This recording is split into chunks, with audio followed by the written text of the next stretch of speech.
अस्सलाम वालेकुम, मेरा नाम है दानिश मकसूद और आप देख रहे हैं मेरा YouTube channel Dawn news editorials, जहां रोज़ मैं आपसे डॉन का एक एडिटोरियल शेयर करता हूं उर्दू तर्जुमे के साथ।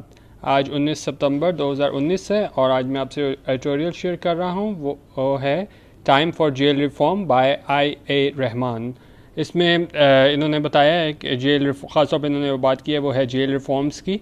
और जिस तरह मैंने एक और अभी आपसे एडिटोरियल कुछ दिनों पहले शेयर किया था जिसमें ये कैटेगरी वाइज इन्होंने बताया था कि जिस तरह ये कैदियों को कैटेगरी वाइज सहूलियात दी जाती हैं और इसका PTI का कहना था कि हम सहूलियात नहीं देंगे जिन्होंने मुल्क का पैसा खाया है। तो ये उस हवाले से है कि यो जेल में रिफॉर्म्स लाने की ज़रूरत है।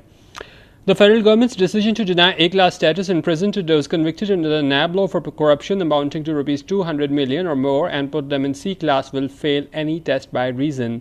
अब इसमें राइटर का कहना है कि फेडरल गवर्नमेंट ने ये डिसीजन लिया है। क्या डिसीजन लिया है कि डिनाई A-class स्टेटस, क्योंकि सबसे अच्छी कैटेगरी वहाँ जेल में होती थी वो A-class होती थी। उन्होंने कहा उसको अब वो स्टेटस नहीं देंगे A-class स्टेटस इन प्रिजन किन्हें to those convicted under the NAB law, जिन्हें नैब लॉ के तहत सज़ा हुई हो और किस बात पे, for corruption amounting to rupees 200 million के, जिन्होंने 200 मिलियन से ज़्यादा की करप्शन की हो और वो जेल में हैं तो उन्हें A-class कैटेगरी नहीं दी जाएगी। 200 मिलियन की बात हो रही है। और मोर and put them in C-class will fail any test by reason. उनका ये डिसीजन है कि A-class की जगह अब इन्हें C-class दी जाएगी, will fail any test by reason, कि अगर हम रीजनिंग की बात करें तो ये तमाम जो हैं वो फेल हो जाएंगे। यानी कि मेन राइटर का मकसद ये है कि उसको ऐसा नहीं करना चाहिए था PTI गवर्नमेंट को। A preliminary objection is that the proposal will set up a discriminatory regime. अब प्रिलिमिनरी का मतलब होता है बिल्कुल सबसे पहले प्रिलिमिनरी हम देख लेते हैं। ये हमारे पास है प्रीसीडिंग और done in preparation for something Fuller और मोर इम्पॉर्टेंट, प्रिलिमिनरी ड्राफ्ट जिस तरह हम कहते हैं शुरू में। तो प्रिलिमिनरी ये है कि सबसे पहले इन्होंने ये ऑब्जेक्शन ली, क्योंकि ज़ाहिर है एक तो वो मेन चीज़ है जिस पे वो कह रहे हैं कि नहीं ऐसा नहीं होना चाहिए था। तो उसमें पहली इब्तदाई ऑब्जेक्शन उन्होंने ली, उसमें ये बात थी कि इस that proposal will set up a discriminatory regime. उन्होंने कहा ये डिस्क्रिमिनेटरी रिजीम बना देगी कैसे, while those falling into the NAB dragnet. NAB dragnet हमारे पास क्या होता है, heightened efforts by law enforcement personnel to capture suspects। उन्होंने कहा कि वाइल अगर जो नैब ने यो एफर्ट करके ये लोग पकड़े हैं उनकी कस्टडी में हैं, will be treated as C-class convicts. तो उनको क्या ट्रीट किया जाएगा जेल में, C-class कॉन्वेक्ट्स और detainees under trial. Those convicted और held under other laws could continue receiving better class treatment. उन्होंने कहा अब जो नैब लॉ के तहत पकड़े गए हैं उन्हें तो फेडरल गवर्नमेंट कह रही है कि हम एक क्लास नहीं देंगे, वो C-class की सहूलियात इंजॉय करेंगे, लेकिन अब ये क्या है, डिस्क्रिमिनेशन पैदा करेगी। वजह यह है कि अब अगर कोई बंदा नैब लॉ के तहत नहीं किसी और लॉ की वायलेशन पे उसको अगर वो पकड़ा जाएगा तो वहाँ वो A-class ले लेगा। उन्होंने कहा होना तो फिर ये चाहिए कि तमाम सेम होनी चाहिए, ये नहीं होनी चाहिए कि अगर नैब लॉ के तहत पकड़ा गया है तो उसको नहीं मिलेगी सहूलियात और किसी और उसमें पकड़ा गया है वायलेशन में तो उसमें उसको मिल जाएगी। Besides putting under trials who must be treated as innocent until proved guilty. और दूसरी बात ये कह रहे हैं कि जो अंडर ट्रायल है, यदि इनका भी ट्रायल चल रहा है, उनका फैसला नहीं आया, who must be treated as innocent until proved guilty, कि जब तक वो उन्हें इनोसेंट समझा जाए, जब तक वो प्रूव ना हो जाए अदालत के थ्रू कि वाकई इन्होंने जुर्म किया है, at par with conflicts offence against the basic principles of justice. और उन्होंने कहा कि उसको एट पार विद होता है जिस तरह कह रहे हैं on a par with phrase, if you said that to people और things are on par with each other, you mean that they are equally good और बैड और इक्वली इंपॉर्टेंट। हम जिस दो चीज़ों को एक साथ कहते हैं कि वो दोनों क्या हैं, एट पार का मतलब होता है दोनों बराबर हैं। उन्होंने कहा इसमें भी हम क्या कर रहे हैं, उन दोनों चीज़ों को बराबर लेके आ रहे हैं, जो कॉन्विक्ट है और जो अभी अंडर ट्रायल है, यानी कि हो सकता है कि उसे सज़ा हो जाए अगर वो जुर्म साबित हो जाए। तो उन्होंने कहा दोनों चीज़ों को हम एट पार विद नहीं कर सकते, यानी कि क्या है, दोनों को हम बराबर नहीं कर सकते। और ये क्या करता है, offence against the basic principles of justice. उन्होंने कहा ये बेसिक प्रिंसिपल ऑफ जस्टिस के ख़िलाफ़ है कि आप एक अंडर ट्रायल बंदे को भी और जो कॉन्विक्टेड पर्सन है दोनों को आप एक जैसा जो है एट पार विद डील कर रहे हो। Since many persons accused of graft on a huge scale are the government's political rivals, graft हमारे पास क्या आ जाता है, is a form of political corruption being the unscrupulous use of politicians' authority for personal gain. उन्होंने कहा जो politician जो अपनी अथॉरिटी इस्तेमाल करते हैं पर्सनल गेन के लिए, उसकी बात करें। उन्होंने कहा since many persons accused of graft on a huge scale are the government's political rivals. उन्होंने कहा जिन पे ये इल्ज़ाम लगाया जाता है कि उन्होंने अपनी पॉलिटिकल पोजीशन इस्तेमाल किया है, वो क्या होते हैं, उनके पॉलिटिकल राइवल्स होते हैं गवर्नमेंट के, क्योंकि ज़ाहिर है जिसके पास कोई पावर रही हो तो वही इस तरह के काम कर सकता है। On a huge scale are government's political rivals, उनके जो हैं सियासी हरीफ होते हैं। The present move smacks of, smacks of हमारे पास क्या आ जाता है, smack of something to be sign of something bad, going out with him smacks of desperation. तो ये कहते हैं कि साइन होता है किसी बुरी चीज़ का। तो उन्होंने कहा प्रेजेंट मूव स्मैक्स ऑफ, तो ये एक बुरी अब हमें कह सकते हैं मूव है, और ये इससे ऐसे लगता है इसे पॉलिटिकल वेंडेटा है। वेंडेटा हमारे पास होता है प्रोलॉन्ग बिटर कोरल विद और कैंपेन अगेंस्ट समवन, के इंतकाम आप कह लें, पॉलिटिकल सियासी इंतकाम, सियासी इंतकाम हमें लगता है। जैसे जो प्रेजेंट मूव है इनकी के ए कैटेगरी ख़त्म करके सी कैटेगरी दी जाए जो नैप के तहत जिन पे मुकदमा चल रहा है उन्हें। Government spokespersons have on many occasions indicated their desire to punish corrupt politicians by making conditions of their imprisonment unbearably harsh। उन्होंने कहा गवर्नमेंट के जितने भी स्पोक्स पर्सन थे उन्होंने काफ़ी जगहों पे ये बात की है, इस बात का इशारा किया है, और देयर डिज़ायर कि उनकी ख्वाहिश कि वो पनिश करें कि नहीं corrupt politicians by making conditions, कि जितने भी करप्ट पॉलिटिशियंस हैं उनकी जो ज़िंदगी है बिल्कुल उनको बड़ी हार्श कंडीशंस दी जाएं, कहाँ पे, इन प्रेजेंट के दौरान, और बिल्कुल नाकाबिल बर्दाश्त उनकी कंडीशंस वहाँ पे जेल में बना दी जाए। एनी सेन माइंड, मतलब जो भी अकल रखने वाला बंदा है, any sane mind will dismiss such idea as aberrations of a medieval mindset. Medieval हमारे पास होता है resembling or likened to the middle ages, especially in being cruel, uncivilized और primitive। तो उन्होंने कहा कि उस ज़माने की याद दिला देता है। Any sane mind will dismiss such ideas as aberrations of a medieval mindset, कि ये medieval mindset हमारे पास होता था कि इस तरीके से आप वो करो, अपनी cruel और uncivilized nature show करो, medieval mindset ये उसे कहते थे हम। I guess since the present proposal comes in the wake of sporadic attempts to revise the jail manual। अब sporadic होता है कम, जिस तरह हम कह रहे हैं occurring at irregular intervals or only in a few places scattered or isolated, यानी कभी कभी हो। तो यहाँ भी कह रहे हैं कि present proposal जो आया है कि ये कैटेगरी वगैरह इसका मतलब कि एक कैटेगरी ना दी जाए, सी दी जाए, तो ये क्या है, proposal comes in the wake of a sporadic attempts to revise the jail manual. उनका जेल मैनुअल को तो उन्होंने नहीं अटेम्प्ट की उसको रिवाइज करने की, उसमें बेहतरी लाने की, रिफॉर्म लाने की, इन the wake of sporadic attempts. तो मतलब ये इन्होंने बिल्कुल स्पोरेडिक अटेम्प्ट्स की थी रिवाइज करने की जेल मैनुअल को, मतलब कोई सीरियस नहीं थे, इरेगुलर इंटरवल पे कोई अटेम्प्ट्स की कि जेल मैनुअल को ठीक किया जाए।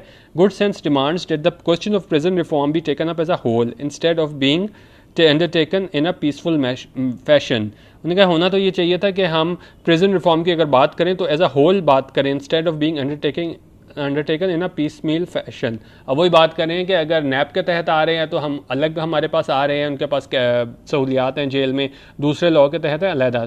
और तो यहाँ पे कह रहे हैं कि जेल प्रिजन रिफॉर्म ये तकाजा करता है कि इसको एज अ होल हम रिफॉर्म्स लाएं जेल इसके इसमें कैदियों के लिए, instead of being undertaken in a peaceful fashion.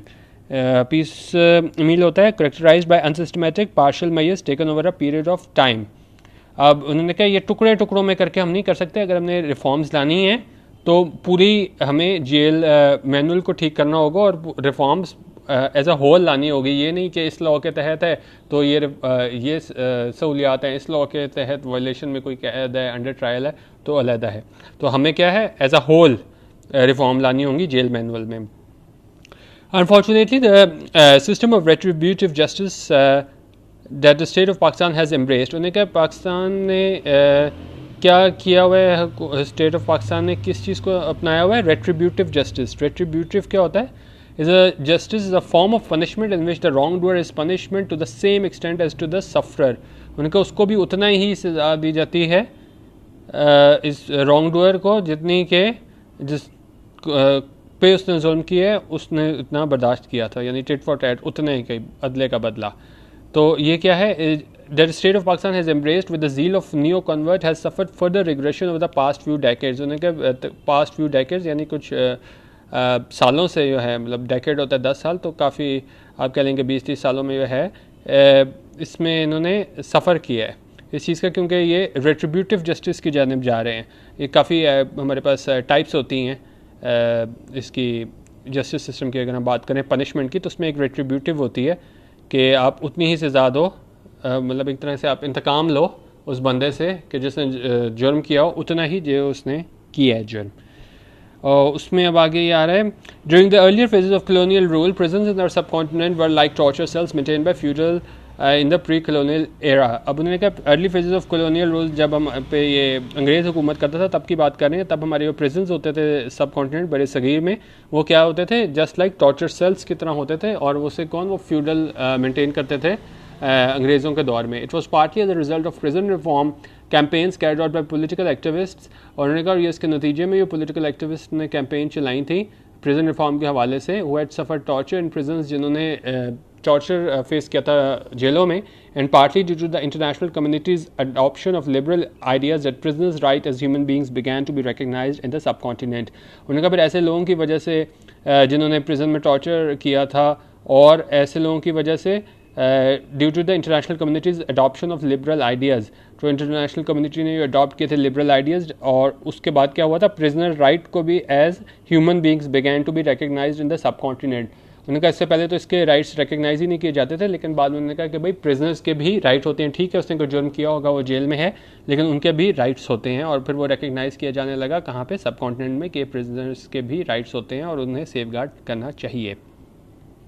अब दो इनिशिएटिव्स की बात कर रहे हैं कि किस तरह ये जेल रिफॉर्म्स लाने की कोशिश की गई थी और वो नाकाम हुई थी. वो बता रहे हैं क्या थे steps. Two initiatives taken by the British deserve mention first. उन्होंने कहा ब्रिटिशर्स ने जो दो इनिशिएटिव्स लिए थे वो बयान करना ज़रूरी हैं. First, an attempt was made to persuade what were called criminal tribes to give up unlawful pursuits by allotting them lands in colony areas for cultivation. उनका पहली अटेम्प्ट क्या थी, उन्होंने उनको कन्विंस किया, उनको कहा कि भाई देखो तुम ये क्रिमिनल ट्राइब्स जिन्हें कहा जाता था कि जो सारे उसमें मुलविस होते थे, इसमें मुजरमाना इसमें जो करते होते थे, मुजरमाना फेल करते होते थे, तो उनको ये कहा कि आप अपने लॉफुल परस्यूट्स अपने आप ये छोड़ दें, ये गैर कानूनी वो कर रहे हैं जुर्म, by allotting them lands and colony areas for cultivation. और किस तरह उन्होंने इसको कहा कि उनको अलॉट कर दी ज़मीनें in colony areas for cultivation, caste के लिए, कि अब आप उसको छोड़ के उसको जुर्म की ज़िंदगी को छोड़ के आप इस साइड पे आ जाओ, काश्तकारी पे आ जाओ. आफ्टर इंडिपेंडेंस, उनका जब आज़ादी के बाद these lands were taken away from them, और ये ज़मीनें थी ये ले ली गई उनसे. किन्होंने ली, अलॉटेड टू पावरफुल ब्यूरोक्रेट्स, और ब्यूरोक्रेट्स को दे दी गई. The scheme of turning criminals into law abiding patients fail through. उन्होंने कहा ये स्कीम थी, उन्होंने कहा था कि क्रिमिनल्स को हम किस में कर देंगे, change into law abiding patients, जो कि लॉ को फॉलो कर रहे हो किसान. फेल थ्रू ये होता है टू फेल टू हैपन. उन्होंने कहा ये कोशिश जो थी वो नाकाम हो गई हमारी, कि हम क्रिमिनल्स को जो है लॉ अबाइडिंग पेसेंट्स में बदल देंगे. ये इस वजह से नाकाम हो गई, क्योंकि आज़ादी के बाद जो ज़मीनें थी वो इनसे ले के किसानों से किसको दे दी गई, पावरफुल ब्यूरोक्रेट्स को. अब आगे हम देख लेते हैं. सेकेंडली, ओपन जेल्स वर एस्टैब्लिश्ड. उन्होंने कहा दूसरी जो कोशिश की गई वो ये थी, ओपन जेल इस्टेब्लिश की गई. One at Manawa near Lahore and another in Badin district of Sindh. उन्होंने कहा एक लाहौर और सिंध में है ओपन जेल इस्टेब्लिश की गई, और दोनों जो जेल थी उनको क्या अलॉट किया गया, large tract of land to be cultivated by prisoners. उनको लार्ज लैंड दिया गया ताकि वो काश्तकारी कर सकें. कौन, यो कैदी हैं. The way the scheme has been sabotaged. उन्होंने कहा जिस तरह ये स्कीम को सबोटाइज किया गया, constitutes a sad chapter in the countries history. उन्होंने कहा ये हमारे जो है तारीख उसका एक स्याह बाब है. The Kot Lakhpat jail in Lahore too was designed is a partly open jail. Kot Lakhpat jail जो है लाहौर में, उसको भी पार्टली ओपन जेल के तौर पे जो डिज़ाइन किया गया था. It was proposed the prisoners could come out of the prison and buy drinks, cigarettes और snacks from stalls close by and have a whiff of fresh air. This was not to be. उनका ये proposal तो ये था कि कैदी हैं वो जेल से आएँ बाहर, और बाहर आके वो ड्रिंक्स ख़रीदें, सिगरेट्स और स्नैक्स ख़रीदें फ्रॉम स्टॉल्स क्लोज बाय, जहाँ करीबी स्टॉल से वो ख़रीदें, and have a whiff. Whiff होता है हमारे पास, a smell that is only smell briefly और फेंटली। उन्होंने कहा वो फ्रेश एयर जो है उसको स्मेल कर सकें, this was not to be. उन्होंने कहा लेकिन ये भी उस वजह से ना हो सका। दो चीज़ें क्या बताई हैं, एक तो वो ज़मीनें उन्होंने कहा था उनको दे दें काश्तकारी के लिए, वो नहीं हो सकी थी क्योंकि आज़ादी के बाद ब्यूरोक्रेट्स को ज़मीनें दे दी गई, और दूसरी बात ये थी कि ओपन जेल्स की कोशिश की थी, वो भी नाकाम हो गई। The idea that runs through all jail reform steps, from installing ceiling fans in barracks to easier family reunions, is that even the worst criminals retain their inherent dignity as human beings. उनका idea क्या है कि जो jail reforms हैं, from installing ceiling fans के वहाँ ceiling barracks में इनके लिए सीलिंग फ़ैन लगाना, टू ईजी और फैमिली यूनियंस, और इनके लिए आसानियाँ पैदा करना कि वो अपने फैमिली से आसानी से मिल सकें, इज़ डैट इवन इसका मतलब क्या है, इन दोनों चीज़ों क्या इशारा करती हैं, ये पंखे लगाना और रीयूनियन करवाना, यानी उनके फैमिली मेम्बर्स जो हैं उनको जेल में मिलाना, वो क्या ज़ाहिर करते हैं, is that even the worst criminals, कि इवन जो हमारे पास क्रिमिनल्स हैं, ये मुजरिम हैं, ठीक है, retain their inherent dignity as human beings, वो रिटेन करते हैं अपनी डिग्निटी एज ह्यूमन बींग्स, कि ठीक है जुर्म किया लेकिन फिर भी उनकी कोई डिग्निटी है, वो क्या है, किस वजह से है, उनके इंसान होने के नाते।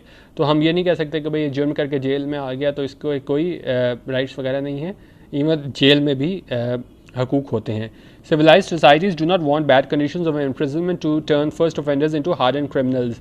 उन्होंने कहा जो सिविलाइज्ड सोसाइटीज़ होती हैं उनका ये नहीं होता कि वो इतनी बुरी कंडीशंस दें जेल में कि जो फर्स्ट ऑफेंडर्स जो है कि मतलब आदि मुजरिम ना हो, इनटू हार्डन क्रिमिनल्स, वो आदि मुजरिम बच जाए। Not do they want to lose wrongdoers for good, instead they would like the offenders to go through a catharsis. उन्होंने कहा वो चाहते हैं, उनको ये करना चाहिए कि वो कैथारसिस से गुजरें। कैथारसिस हमारे पास क्या होता है, process of releasing and thereby providing relief from strong और repressed emotions.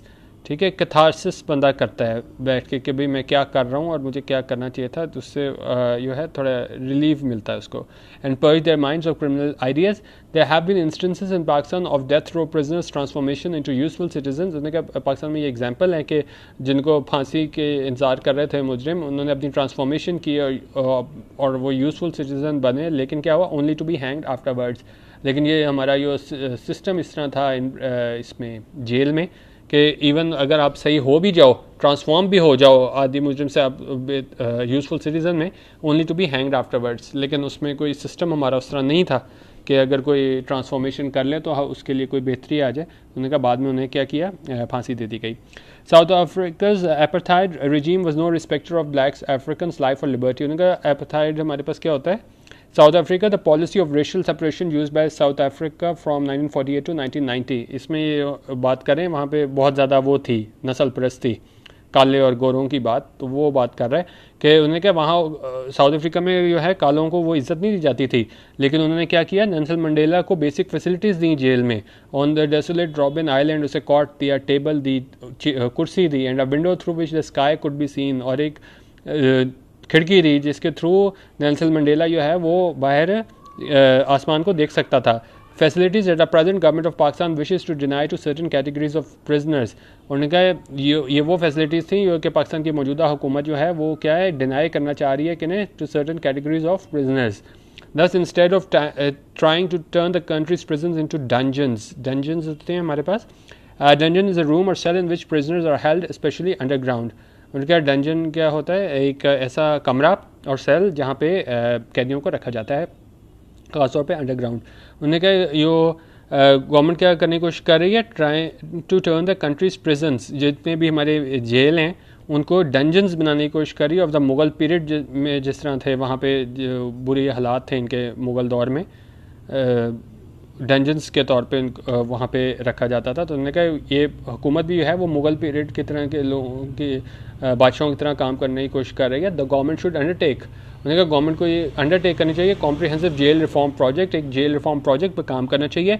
It's first task should be to reduce the prison population, उनका पहला इनका टास्क ये होना चाहिए कि प्रिजन पॉपुलेशन को कम कर सकें by providing for release on bail of large number of under trials who should not be in prison at all. और ये किस तरह कर सकते हैं कि बेल पे उनको रिलीज़ कर दिया जाए of large number of under trials, जो जिनका ट्रायल चल रहा है, who should not be in prison at all, कि जो मतलब किसी झूठे उसमें आ गए हुए हैं मुकदमे में या कुछ भी है, तो उनको क्या है बेल पे रिलीज़ कर देना चाहिए। और ये किस लिए कह रहे हैं, ताकि प्रिजन पॉपुलेशन को कंट्रोल किया जा सके। One of the most outstanding studies in this subject was done in 2017-18 by the International Committee of the Red Cross in collaboration with the National Counter-Terrorism Agency and CODE, a civil society organization. अभी इस बात करें कि इस subject पे जो सबसे अच्छी रिपोर्ट आई थी वो आई थी International Committee of the Red Cross in collaboration with the National Counter Terrorism Agency and code a civil society organization, और जो publish under the title addressing overcrowding in prisons.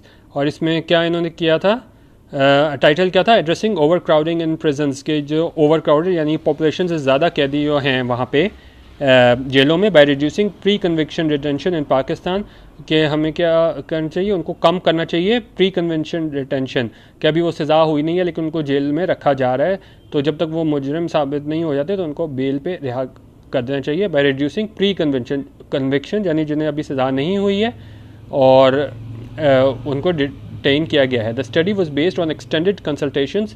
उन्होंने कहा ये किस पे बेस की गई थी, एक्सटेंडेड कंसल्टेशंस पे with federal and provincial criminal justice officials, prison officials, judicial authorities, bar councils, academics and civil society experts। इसमें इनका ये कहना है कि जो हमारे पास जिनका अभी अंडर ट्रायल हैं वो और जिनको डिटेंशन में रखा गया है तो उनको हम बेल पे रिलीज़ कर दिया जाए ताकि ओवर क्राउडिंग हमारे पास उसमें ना हो। The study noted that as of October 1, 2017, the prison population in the country, except for the then FATA, was 84,287 as against authorized capacity of 53,744। उन्होंने कहा जो कैपेसिटी थी पाकिस्तान में जेलों की वो कैदियों की वो 53,744 थी, लेकिन जो हमारे पास इस रिपोर्ट के मुताबिक कैदी थे वो कितने थे, 84,287। The report question the method of calculating the capacity of prisons, लेकिन रिपोर्ट ने ये भी क्वेश्चन किया कि ये किस इन्होंने तरीके से कैलकुलेट किया है कैपेसिटी ऑफ प्रिजन्स। उन्होंने कहा अगर हम अपना फार्मूला लगाएं the overcrowding rate would become higher. उन्होंने कहा अभी तो ये कह रहे हैं कि 53,000 की जगह है 84,000 है, लेकिन अगर हम अपनी रिपोर्ट के मुताबिक अगर ये करें तो ये रेट मज़ीद ज़्यादा होगा if the space calculation formula suggested in the report were to be adopted. जो इन्होंने फार्मूला बताया था स्पेस कैलकुलेशन का उसके मुताबिक में और ज़्यादा ये लोग उसमें मतलब कैदियों की जगह कम होगी और लोग ज़्यादा रह रहे होंगे हमारे पास, ठीक है। The report finds that 66% of the prison population comprises under trial detainees। उन्हें कहा ये 66% of prison है वो क्या population किस पर मुश्तमिल है, under trial detainees यानी जिनको अभी सज़ा नहीं हुई। The denial of bail, even where it is provided by the law, as the Supreme Court has recently noted, is due to the culture of vindictiveness। उन्हें कहा बेल को वहाँ पे डिनाई कर दिया जाता है जहाँ पे लॉ ने दिया हुआ है, जिस तरह सुप्रीम कोर्ट ने भी अपने एक रिसेंट जजमेंट में कहा था, is due to the culture of vindictiveness. Vindictiveness हमारे पास होता है strong desire to get back at someone, आप इंतकाम को आप कह सकते हो। तो उसमें क्या होता है, इस वजह से क्या है उनको बेल नहीं दी जाती, that prevails in the corridors of authority, जो कि विद इन द कॉरिडोर्स है कि आप उसको वहाँ बेल दे सकते हो लेकिन देते नहीं हो। क्यों? क्योंकि आप इंतकाम लेना चाह रहे होते हैं अपने पॉलिटिकल राइवल से। और इसकी वजह से क्या है हमारे 66% जो है प्रिजन पॉपुलेशन वो अंडर ट्रायल डिटेनीज की, इस वजह से जो ओवर क्राउडिंग का मसला आ रहा है। It is time that release on bail was accepted as fundamental right in most cases. उन्होंने कहा अगर हम इस को एक्सेप्ट कर लें release on bail as a fundamental right तो क्या हो जाएगा, बहुत ज़्यादा लोग जो हैं वो जेल से बाहर भी आ जाएंगे बेल पे और ओवर क्राउडिंग का मसला भी ख़त्म हो जाएगा और जो जेल रिफॉर्म की बात कर रहे हैं वो भी हो जाएगा। लेकिन ये सब कुछ क्यों नहीं होता, क्योंकि विंडिक्टिवनेस, हमारा कल्चर ऑफ विंडिक्टिवनेस है, हम इंतकाम लेना चाहते हैं, अभी वो साबित भी नहीं होती तो हम उसको जेल में बंदे को डाल देते हैं और बेल नहीं लेने देते, जो उसका बेसिक राइट होना चाहिए। It might be said that in view of the increase in degree of criminality of wrongdoers and the rise of terrorists, the humanitarian concepts of imprisonment have to be put aside। उन्हें कहा अगर हम ये कहें कि wrong doors बहुत ज़्यादा हो गए हैं और टेररिस्ट भी बढ़ गए हैं और हमें ये ह्यूमैनिटेरियन कॉन्सेप्ट नहीं लाना चाहिए इम्प्रिजनमेंट में, तो ये जो है it would be wrong and dangerous to rely on this argument. तो ये एक बहुत बड़ी मतलब ख़तरनाक होगा इस आर्गूमेंट को अगर हम एक्सेप्ट कर लें, because equally important is the fact that the state has abdicated it's benevolent functions. Abdicated हमारे पास क्या होता है, फेलियर टू फुलफिल और अंडरटेक। उन्होंने कहा इसका क्या है, the fact that the state has abdicated it's benevolent functions and has become more violent and predatory. Predatory हमारे पास क्या होता है, सीकिंग टू एक्सप्लॉयट अदर्स, क्योंकि दूसरे को एक्सप्लॉयट करना चाह रहे हैं देन बिफोर। पहले से ज़्यादा एक्सप्लॉइट करना चाह रहे हैं। In order to return to the ways of responsible and responsive governance, उन्हें होना क्या चाहिए, इनको रिस्पॉन्सिव गवर्नेंस सिखानी चाहिए। The state will have to revert, revert होता है वापस आना, रिवर्ट हमारे पास आ गया, return to previous state of practice, उनका गवर्नमेंट को क्या चाहिए, will have to revert to rule by reason and consensus, consensus होता है हमारे पास जनरल एग्रीमेंट, उन्हें क्या इसको वापस एक एग्रीमेंट के वो आना चाहिए। And learn to face violence and terrorism without denying the basic rights of people including prisoners, उन्हें क्या वापस, क्योंकि अभी तो ये नहीं कर रही गवर्नमेंट, उन्हें क्या गवर्नमेंट को वापस इस पॉइंट पे आना चाहिए कि और कंसेंसस के साथ कि learn to face violence and terrorism without denying the basic rights of people, के उनको हकूक़ दें इंक्लूडिंग प्रिजनर्स। तो हम सिर्फ ये कहना है कि भाई ये इन्होंने कोई जुर्म किया, इन पे इल्ज़ाम है, तो हम इस वजह से जो है उन्हें जेल में सहूलियात से महरूम नहीं कर सकते। तो ये आर्टिकल था जिसमें इनका मेन फोकस ये था कि सिर्फ जो नैप के तहत जो सज़ाशुदा लोग हैं उनके साथ ना वो किया जाए स्पेशल बर्ताव, किसकी वजह से, ये सियासी इंतकाम हम कह लें उसकी वजह से इनके साथ किया जा रहा है। अगर करना है तो जेल रिफॉर्म लेके आएँ, जेल मैनुअल में रिफॉर्म लेके आएँ, और ओवरऑल हमारा जो है सिस्टम, जेल सिस्टम, उसमें रिफॉर्म लाया जाए, ना कि आप किसी एक पीस मील के तौर पे किसी एक सेगमेंट पे आप फोकस करो। तो ये आज का एडिटोरियल था। इसके अलावा अगर आपने मज़ीद वीडियोस देखनी हैं तो इस वीडियो को ज़्यादा से ज़्यादा शेयर कीजिएगा, और मेरा चैनल जो है डॉन न्यूज़ एडिटोरियल्स, इसे भी सब्सक्राइब कर लें और बेल आइकन को ज़रूर क्लिक कर दें ताकि आपको नोटिफिकेशंस मेरे जो एडिटोरियल्स हैं रोज़ का उन्हें वो आपको मिलते रहें। वीडियो देखने का बहुत शुक्रिया। अल्लाह हाफिज़।